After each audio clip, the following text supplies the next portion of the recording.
সাহসিকতা ছিল আমার নবীজির চরম একটা গুণ। তিনি কখনো ভয় পান না, ইসবাত কঠিন সিদ্ধান্ত নিয়ে সামনে এগোতেন।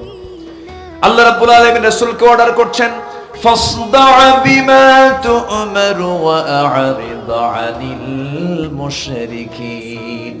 সূরা হিজর 94 94 নম্বর আয়াত। হে রাসূল, আপনি প্রকাশ্যে শোনায়া দেন, কাউকে পরোয়া করবেন না। আল্লাহু আকবার বলেন।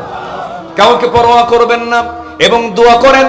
যারা পারেন সঙ্গে আমার সঙ্গে ঠোঁট মিলিয়ে বলুন, রব্বানা আফরিগ আলাইনা সাবরাও ওয়া সাব্বিত আকদামানা ফানসুরনা আলাল কওমিল কাফিরিন। জোরে বলুন আল্লাহু আকবার।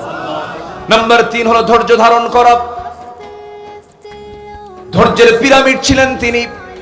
কি পরিমাণ ধৈর্য তার মধ্যে ছিল! আমার নবীজি